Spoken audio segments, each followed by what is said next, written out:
tonight. Back to the future.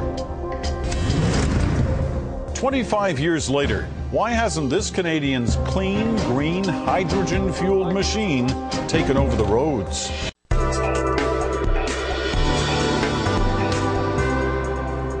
Drive a hybrid? Think you're pretty smart? Well, your vehicle may be fuel efficient, but ahead of the curve? Sorry.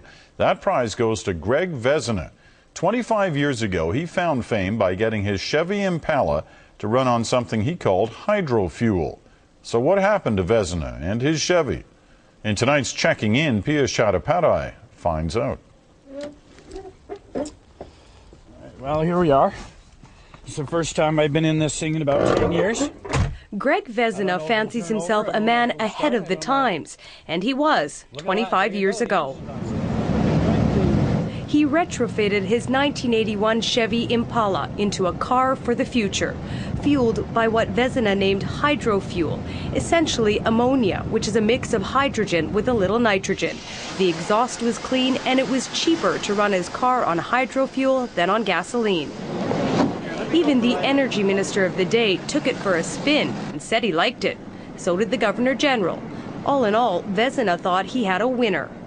Within 5 years, assuming the government attitude towards the technology was proper, it would be available to the consumers. Yeah! Fast forward to today. Whoa, that's great, it's open. There's the fuel of the future. 25 years of rust on it. Vezina's vehicle sits idle. It still starts, and Vezina still believes it's the cure for the world's energy woes. But he says shortly after his appearance on Parliament Hill back in '81, interest in his idea all but disappeared. Vezina speculates it's because the government owned Petro-Canada, so there wasn't much political will to develop alternative fuels. What do I say? I mean, you know, you can be right, but you got to wait for history. And that's basically what happened to us. We were right. But history wasn't ready. The world wasn't ready.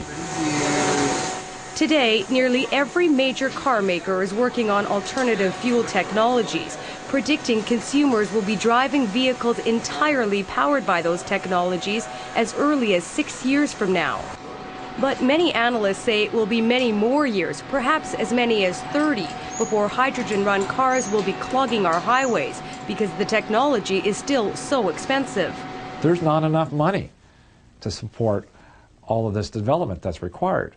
And thus there is a viable role for government to come in and to support some of these initiatives to try to kickstart them to keep them going.